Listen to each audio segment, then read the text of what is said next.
Hello मेरे प्यारे बच्चों, कैसे हैं आप सब। मैं आनंद पांडे एक बार फिर से आप सबका तहे दिल से स्वागत करता हूं आपके अपने इस छोटे से प्यारे से परिवार में जिसका नाम है मैथ्स बोर्ड। आशा करता हूं आप सभी लोग इस चैनल को सब्सक्राइब जरूर कर चुके होंगे और जैसा कि आप सब जानते हैं कि मैथ्स बोर्ड पे हम प्रीवियस ईयर के क्वेश्चंस के बारे में बात कर रहे हैं, उन क्वेश्चंस की जो कि अभी हाल ही में जो कि हमारा एग्जाम हुआ था उत्तर प्रदेश दरोगा का 2021 में, हम उसके सवालों को, गणित के सवालों को हल करते हैं। ठीक है, तो जैसा कि आप जानते हैं कि यूपी पुलिस कांस्टेबल की भर्ती आई हुई है, एसआई की भर्ती आई हुई है। तो प्रीवियस ईयर क्वेश्चंस का सेट लगाना बहुत ही ज़्यादा कंपलसरी है। तो जो भी बच्चे पहली बार इस वीडियो से जुड़े हैं तो ज़रूर बच्चों सब्सक्राइब करिए, आपको बहुत फ़ायदा मिलेगा क्योंकि प्रीवियस ईयर क्वेश्चन लगाना अपने आप में ही तैयारी को पुख्ता करने की तरफ एक बहुत ही बेजोड़ सा कदम होता है। ठीक है, तो बिना वक्त जाया किए हुए सेशन को शुरुआत करते हैं। और एक बात ध्यान दीजिएगा, उन सवालों को हम डील करेंगे जो कि सबसे ज़्यादा इम्पोर्टेंट है, क्योंकि इसमें से कई सारे सवाल ऐसे भी थे जो कि बहुत ही आसान तरह के थे, जिसको कि प्रीवियस सेशन मैंने करवाया हुआ।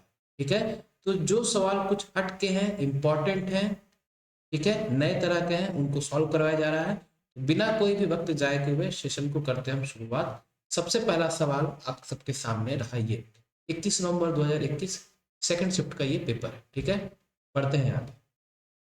सबसे पहला सवाल ध्यान से देखो। साधारण ब्याज पर निवेश की गई धनराशि 9 वर्षों में अपने आप की 4 गुना हो जाती है, तो ज्ञात कीजिए कि 21 वर्षों में वह कितना गुना हो जाएगी। A sum of money invested at simple interest becomes 4 times of itself in 9 years. How many times will it become in 21 years? ठीक है, तो सवाल को बिल्कुल भी हड़बड़ी में नहीं पढ़ना है। सबसे पहली बात, यहाँ पे सवाल आपसे जो पूछा गया है वो है कि वो कितना गुना हो जाएगी। ठीक है, मतलब आपसे अमाउंट नहीं पूछा है, आपसे बोला है कि कितना मल्टीपल हो जाएगा। ठीक है, तो देखो ध्यान से, बहुत ही सिंपल सा है। सबसे पहले क्या बोला गया है कि कोई राशि खुद का 4 गुना हो जा रही है, किसमें? सिंपल इंटरेस्ट में। ठीक है ना, कितने टाइम में हो रहा है? 9 साल में। अब सवाल क्या पूछा है कि अगर इस राशि को हम 21 वर्षों में अगर बात किया जाए तो ये कितना गुना हो जाएगा। तो सबसे पहली बात, क्या आप अमाउंट निकाल लीजिए। ठीक है, तो देखो सिंपल इंटरेस्ट के बारे में बात करेंगे और यहाँ देखो समय के बारे में बात करेंगे। ध्यान से सुनना। 9 साल में कितना हो जा रहा है बेटा? ब्याज कितना है? 4p माइनस पी, मतलब ब्याज कितना हो रहा है? 3p का। बात समझ में आ रहा है? ठीक है, यहां से क्या करो कि 1 साल का ब्याज निकाल सकते हो। अगर 1 साल का ब्याज बोलोगे या सिंपल इंटरेस्ट बोलना चाहोगे तो क्या बोल सकते हैं? 3p/9, मतलब कि 1/3p। बात समझ में आ रहा है? ये 1 साल का ब्याज हुआ। अब साधारण ब्याज तो हर साल सेम रहता है, तो 21 साल में कितना ब्याज हो जाएगा? तो 21 ईयर्स का अगर सिंपल इंटरेस्ट देखा जाए, कुछ नहीं करना है, 21 साल से मल्टीप्लाई कर दो। तो 21 इंटू 1/3 इंटू पी, मतलब कितना हो गया? 7p। तो 21 साल में 7p का ब्याज मिला है, तो p प्लस 7p कर देंगे, कितना हो जाएगा? 8p। ठीक है, ये आ गया आपका अमाउंट। अब पूछा गया है कि कितना गुना हो जाएगा। पहले p था, अब 8p हो गया, तो कुल कितना गुना हो गया? ये आपका हो गया 8 गुना। तो आपका जो आंसर होगा प्यारे बच्चों, क्या होगा? 8 टाइम्स। ठीक है, ऑप्शन नंबर बी। तो सवाल को बिल्कुल भी हड़बड़ी में नहीं पढ़ना है। पहला सवाल था। दूसरा सवाल, चलिए देखते हैं क्या है। जीपी को लेकर के एक सवाल पूछा गया था। ठीक है, हाउ मेनी टर्म्स पूछा है, जीपी में कितने होंगे। बेटा एक बात हमेशा याद रखे रहो, चाहे एपी का बात हो चाहे जीपी का बात हो, ठीक है, कभी भी आपसे इस तरह के नंबर ऑफ टर्म्स, ठीक है, नंबर ऑफ टर्म्स यानी कि कुल कितने पद होंगे, अगर इसकी संख्या के बारे में कभी भी सवाल पूछे तो आपको बस एक काम करना है, क्या कि नंबर ऑफ टर्म्स के लिए जो कॉन्सेप्ट होता है, एकमात्र कॉन्सेप्ट वो ये रहता है कि आपको क्या करना है, nth टर्म को क्या करना है प्यारे बच्चों, nth टर्म को आपको किसके बराबर कर देना है? लास्ट टर्म के, यानी कि nth पद को आपको अंतिम पद के बराबर कर देना है, बस ये चीज। ठीक है, और कुछ नहीं करना है। तो आइए सॉल्व करते हैं। देखो जीपी में है तो जीपी के nth टर्म का फॉर्मूला क्या होता है? a r की पावर n-1। ठीक है, और ये लास्ट टर्म कितना है प्यारे बच्चों? 81920। ठीक है, 81920। समझ में आ रहा है? अब चलो चीजों को सॉल्व करते हैं। हमको n का वैल्यू बताना है। ध्यान से देखो, a का वैल्यू कितना है? 5। r कितना हो जाएगा? 20/5 करेंगे, कितना हो जाएगा? 4। ठीक है, और 4 की पावर हमको n पता नहीं है, तो n-1। अब ध्यान से देखो, ये 4 की पावर करके है तो आपको इसको भी 4 के पावर में ब्रेक करना होगा। ठीक है, तो देखो आइए यहाँ पे ब्रेक करते हैं, क्या करो इसका प्राइम फैक्टराइजेशन कर दो, प्राइम फैक्टराइजेशन नहीं बल्कि सिंपली फैक्टराइजेशन कर दो 4 के रेस्पेक्ट। तो देखो 8192, ठीक है, जीरो को हम क्या लिख देते हैं मल्टीप्लाई बाई 10 कर देते हैं। ठीक है, हम बस 8192 का निकालते हैं। ठीक है, देखो 4 से करेंगे तो क्या हो जाएगा, 4 का 20 बार में करेंगे तो 80 आ जाएगा, फिर 19 यानी कि 4 4 जा हो जाएगा 16, 32 यानी कि 4 8 जा 32, फिर 4 से करो तो 4 का कितनी बार में जाएगा 5 बार में, फिर 512 बार। मतलब ये कितना हो गया प्यारे बच्चों 4 इंटू 4 इंटू 512 बोल सकते हैं। मतलब हम लिख सकते हैं 4 स्क्वायर इंटू 512, हाँ कि ना, कोई दिक्कत की बात नहीं है, जितना सिंपल से सिंपल हो सकता है वैसा करके बता। ठीक है, अब देखो 512 अगर आपने पढ़ा होगा तो इसे हम क्या कहते हैं 8 का क्यूब, क्या कहते हैं प्यारे बच्चों 8 का क्यूब कहते हैं। ठीक है, और 8 का अगर क्यूब अगर बोला जाए तो इसको क्या हम कह सकते हैं, हमको पूरे चीज को 4 के टर्म्स में बनाना है, इतना याद रखें। 8 के क्यूब को हम क्या बोल सकते हैं कि 2 का स्क्वायर, ठीक है, 2 का इसको हम बोल सकते हैं 2 का क्यूब। ठीक है, बल्कि सुनो ऐसा करते हैं, अभी इसको 8 का क्यूब है, ठीक है, तो इसको हम बोल सकते हैं 2 की पावर 3 बोल सकते हैं, और इसके होल पावर 3, कोई दिक्कत की बात नहीं। मतलब ये कितना हो जाएगा 2 की पावर 9, हाँ कि ना। ठीक है, तो ये हो गया प्यारे बच्चों 2 की पावर 9, और ये 10 को करेंगे कितना हो जाएगा 2 इंटू 5, कोई दिक्कत की बात नहीं है। अब सुनो ध्यान से, ये कितना हो गया 4 स्क्वायर, इसको जितना सिंपल कर सकते हैं उतना सिंपल कर रहा हूँ। 2 की पावर 9 को हम क्या लिख सकते हैं, इसे हम लिख सकते हैं, ध्यान से देखो, तो 2 स्क्वायर यानी क्या होता है 4, और 4 के पावर ये क्या करेंगे 2 4 जाए 8 इंटू 2, क्या समझ में आ रहा है जो हमने ये ब्रेक किया है। ठीक है, तो ये हो गया आपके पास कितना, ये हो गया अल्टीमेटली 4 की पावर 4 इंटू 2, ये आपका ब्रेक हो गया, और फिर मल्टीप्लाइड बाई 2 इंटू 5, क्या बात समझ में आ रहा है। ठीक है, और ये जो 4 स्क्वायर था वो यहाँ पे दिया। ठीक है, बस इस तरह से आपको चीजों को ब्रेक करना है। अब 4 वाले जो है उसको लिख लो, 2 + 4 कितना हो गया 6, और ये 2 इंटू 2 भी कितना हो गया 4, तो 4 + 2 6, 6 + 1 कितना हो गया 7, मतलब ये हो गया 4 की पावर 7 इंटू 5, क्या बात समझ में आ रहा है कैसे ये पूरा का पूरा हमने चीजों को ब्रेक करके लिखा है। ठीक है, तो कंपेयर करोगे तो देखो 5 से 5 तो क्या कहते हैं कट जाएगा, मतलब 4 की पावर n-1 बराबर 4 की पावर 7 है, यानी कि आप बोल सकते हैं n-1 का मान हो गया 7, मतलब n का मान कितना हो गया, समझ में आया। तो कुल मिला के ये सारा जो चीज है ये है आपका चीजों को फैक्टराइज करने का। ठीक है, बड़ी संख्या देख के ऐसा नहीं कि छोड़ देना है, आंसर जो होगा प्यारे बच्चों क्या होगा। ठीक, तो कभी भी अगर सवाल आपका एपी या जीपी से कभी भी सवाल पूछे नंबर ऑफ टर्म्स को लेकर के, हमेशा ये कॉन्सेप्ट आपको यूज करना है, याद रखना nth टर्म बराबर लास्ट टर्म, ठीक है, nth पद बराबर अंतिम पद। अगला सवाल आपके साथ, find the highest power of 7 that completely divides 84 factorial, 7 की उच्चतम घात को आपको ज्ञात करना है जो कि 84 फैक्टोरियल को पूरी तरह से विभाजित करे। बेटा जब कभी भी ऐसा सवाल पूछा जाए कुछ नहीं करना है आपको, जो सवाल में जो फैक्टोरियल दिया हुआ है उसका फैक्टोरियल भूल जाओ, क्या लिखा है 84 फैक्टोरियल, मतलब लिखो 84 फैक्टोरियल पे ध्यान नहीं देना है, और जिसका पूछा गया हाईएस्ट पावर बताने के लिए उससे डिवाइड करते जाओ। ठीक है, और यहाँ पे आपको क्या लिखना है शेषफल। ठीक है, शेषफल नहीं भाजफल, क्या बोलते हैं भाजफल या क्वोशंट। 84/7 करोगे भाजफल कितना होता है, क्वोशंट कितना होता है 12 बार में।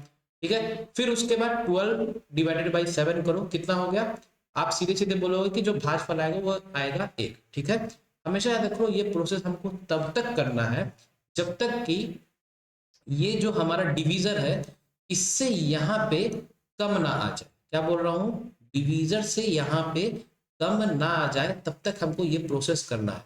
अगर बराबर है या बड़ा है तो हम चीजों को कंटिन्यू करके रखे रहे, कम आने पे स्टॉप कर दो। ठीक है, अब क्या करना है, इसको सीधे सीधे बस प्लस कर दो, 12 + 1 कितना हो गया 13, और यही होगा हाईएस्ट पावर का मतलब। ठीक है, तो जो आंसर होगा क्या होगा ऑप्शन नंबर सी। ठीक, मान लो कि, और मैं इसका दूसरा सवाल देता हूं। ठीक है, जैसे मान लो अगर पूछा जाए कि 125 फैक्टोरियल में, ठीक है, 125 फैक्टोरियल में 8 का हाईएस्ट पावर बताओ। ठीक है, 8 का हाईएस्ट पावर बताओ, क्या करना है, सीधे सीधे आपको क्या करना है, 125 फैक्टोरियल बोला है मतलब लिखो 125, ठीक है, डिवाइडेड बाई कर दो 8, समझ में आया। अब इसका सीधे सीधे आपको क्या करना है, या तो क्या कहते हैं बिल्कुल अगर डिवाइड हो रहा है तो वही क्वोशंट होगा, या उससे ठीक कम। तो देखो 8 1 जा 8, ठीक है, 45 यानी कि कितना हो जाएगा 8 5 जा 40, ठीक है। फिर उसके बाद करो 15 को फिर से 8 से डिवाइड करो तो 8 1 जा 8, ठीक है, समझ में आ गया। अब देखो ये छोटा हो गया तो अब ये चीजें आगे नहीं बढ़ सकती हैं। 15 प्लस 1 16, ये हो जाएगा आपका हाईएस्ट पावर, ठीक है। तो कभी भी ये हाईएस्ट पावर को लेकर के, उच्चतम घात को लेकर के सवाल पूछेगा तो क्या अप्रोच रखना है, कैसे करना है, समझ में आ रहा है आपको। इसके अलावा कुछ मत करना, ठीक, समझ में आ रहा है। चलो अगले सवाल पे बढ़ते हैं। इसका जो आंसर है वो क्या है, 30, संख्या 13। देखो इस तरह के सवाल अब मैं इतने प्रैक्टिस करवा चुका हूं कि जो भी बच्चे मेरे सेशन को देख रहे होंगे तो इस तरह के सवाल को, इसके अप्रोच को बहुत आसानी से समझ चुके हैं। बड़ा ही सिंपल सा प्यारा सा अप्रोच है। देखो क्या दिया है, डिस्काउंट दिया है 20% का और प्रॉफिट दिया है 30% का। हमको पता करना है मार्केट प्राइस जब कॉस्ट प्राइस दिया हो 18,800 रुपए। जब भी इस तरह के सवाल आते हैं, कैसे बताया मैंने, डिस्काउंट 20% का दिया है, ठीक है। 20% का डिस्काउंट मतलब प्यारे बच्चों कितना हो गया, ये डिस्काउंट परसेंट दिया है, मतलब इसका मान कितना होता है 1/5, ये हो गया डिस्काउंट और नीचे क्या हो गया मार्केट प्राइस। ठीक उसी तरह से ये कितना दिया है 30% प्रॉफिट दिया है। 30% प्रॉफिट का मतलब कितना हो गया 3/10। तो ऊपर वाला हो गया प्रॉफिट, नीचे वाला हो गया सीपी, कोई दिक्कत की बात नहीं। अब सीधे सीधे बेटा यहाँ पे देखो ये मिक्स करके, यहाँ पे डिस्काउंट और प्रॉफिट एंड लॉस, चाहे प्रॉफिट दिया हो चाहे लॉस दिया हो, मतलब डिस्काउंट और प्रॉफिट को क्या कहते हैं मिक्स करके दिया गया है। देखो सबसे पहले क्या लिखो, यहाँ पे लिखो मार्केट प्राइस, फिर लिखो सेलिंग प्राइस और फिर लिखो कॉस्ट प्राइस, ठीक है। इसी तरह से अप्रोच करना सबसे बेस्ट तरीका है। मार्केट प्राइस कितना दिया गया है 5, हमें एसपी चाहिए तो क्या करेंगे 5 में से 1 कम यानी कि हो जाएगा एसपी 4, ये पहले का काम खत्म। दूसरे पे आओ, दूसरे पे कितना है सीपी कितना है 10, ठीक नीचे लिखना है 10 हो गया। हमें एसपी चाहिए, 10 प्लस 3 कर देंगे कितना हो जाएगा 13, ये हो गया हमारा एसपी। अब खाली स्थान को कैसे भरेंगे, सीधे सीधे क्या करते हैं हम यूज करेंगे शिफ्ट कर देंगे, ठीक है, पड़ोसी धर्म निभाना।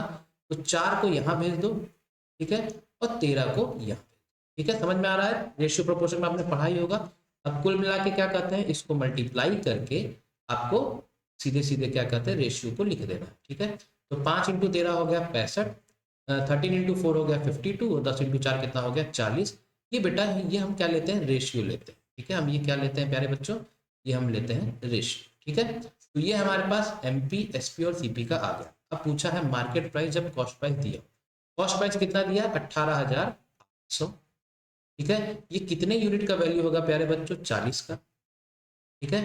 हमसे पूछा क्या है, जो पूछा जाए उसको सिर्फ बगल में चिपका दो, मल्टीप्लाई कर दो, ठीक है। हमने पूछा है मार्केट प्राइस यानी कि इंटू कर दो 65, ठीक है। इसको सॉल्व करके देखोगे, देखो 0 से 0 कट गया, 4 4 जा 16, 28 4 7 28 और 0, ठीक है। तो 470 इंटू 65 करोगे, आंसर जो आ जाएगा क्या आ जाएगा 30,550, ठीक है। क्लियर है। कम समय में ज्यादा से ज्यादा चीजों को करना है, फालतू की बात कम, इस समय कम है और चीजें ज्यादा से ज्यादा करनी है, इफेक्टिव चीजें आपको बतानी है, ठीक। अगला सवाल देखो, इस तरह के सवाल को करने का दो तरीका है, दोनों तरीका बताता हूं, ठीक है। सबसे पहले सवाल पढ़ते हैं। दो अंकों की संख्या इस प्रकार है कि अंकों का जो योग है वो कितना है 9, ठीक है। इस तरह के सवाल बहुत पूछे जाते हैं। जब उन्हीं अंकों वाली संख्या को व्युत्क्रमित मतलब रिवर्स किया जाता है तो प्राप्त संख्या को मूल संख्या से घटाने पर, ठीक है, 27 प्राप्त होता है। तो मूल संख्या क्या है, मतलब दिया है कि एक है ओरिजिनल नंबर और एक है न्यू नंबर। न्यू नंबर कैसे फॉर्म होता है, ओरिजिनल नंबर को रिवर्स करके, ठीक है। जैसे अगर 2 9 है तो 9 2 हो जाता है, और इन्हीं दोनों को माइनस करने पे कितना हो रहा है 27। तो हमें बताना है ओरिजिनल नंबर क्या होगा। बेटा ये सब क्या है ओरिजिनल नंबर दिए हैं, ठीक। तो पहला जो चाह रहा है वो क्या है ऑप्शन से, ठीक है। ऑप्शन से करने का कैसे करेंगे, सीधे सीधे देखो 65 ये ओरिजिनल नंबर पूरा दिए हैं, 65 माइनस 56 करो, 67 माइनस 76 करो, 69 माइनस 96 करो और 63 माइनस 36 करो, ठीक है। ये क्या है ओरिजिनल माइनस न्यू। बेटा इन सभी में करोगे तो ये क्या कहते हैं 9 आएगा, ये तो क्या कहते हैं नेगेटिव आएगा, ये भी नेगेटिव आएगा, और एकमात्र जो आंसर आएगा वो इसी में आएगा 27। मतलब आपने ऑप्शन से देखते ही बता दिया कि 63 आएगा।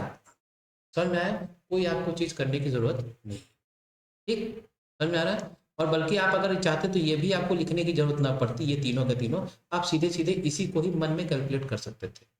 अब बढ़ते हैं दूसरे तरीके, ठीक है। अगर मान लो कि आपको ये चीज नहीं कर पा रहे हो तो दूसरा तरीका मैथमेटिकली क्या है उसको भी देख लो, ठीक है। देखो ध्यान से,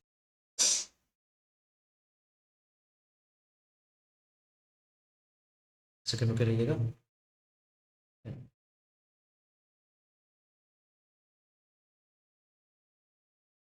चलो आगे हैं, कभी कभी इंक महोदय कहीं गायब हो जाती हैं। देखो बोला क्या है कि टू डिजिट नंबर, देखो टू डिजिट नंबर जो होता है ध्यान से सुनो, है ना, ये कॉन्सेप्ट है, इसको भी याद रखो। टू डिजिट नंबर को हमेशा हम किससे रिप्रेजेंट करते हैं, 10 ऑफ x+y करके, जहां ये y हमें क्या बताता है, यूनिट प्लेस, और x क्या बताता है, टेंस प्लेस, ठीक है। सवाल में क्या दिया हुआ है, गिवन है, ठीक है। गिवन क्या है कि दो अंकों का जो डिजिट है उसका सम कितना है, 9, ठीक है, ये दिया हुआ है। अब बोला है कि जब ओरिजिनल और न्यू को घटाने पे 27 का डिफरेंस आ रहा है। बेटा अगर ओरिजिनल ये है तो 10x+y ये हो गया ओरिजिनल, ठीक है। और इसका रिवर्स कर देंगे तो क्या हो जाएगा प्यारे बच्चों, 10 ऑफ y और x को बस अंतर कर दो तो y+x हो जाएगा। और इन्हीं दोनों का डिफरेंस कितना दिया गया है, 27। इसको सॉल्व करके देखोगे तो क्या आ जाएगा, 10x - x यानी कि 9x माइनस 9y बराबर हो गया 27, यानी कि x - y बड़े प्यार से बोल सकते हो 3, कोई दिक्कत की बात नहीं। अब देखो इसको सॉल्व करोगे, y से y कट गया, मतलब 2x बराबर कितना आ जाएगा, 12, यानी कि x बराबर कितना आ जाएगा, 6। x का मान 6 आ गया, y का मान किसी में भी पुट कर दो तो y बराबर क्या आ जाएगा, अगर मान लो हम x - y में पुट करते हैं तो y बराबर आ जाएगा 6 - 3 यानी कि 3। तो x और y अपना जो आंसर आ गया कितना आ गया, 60।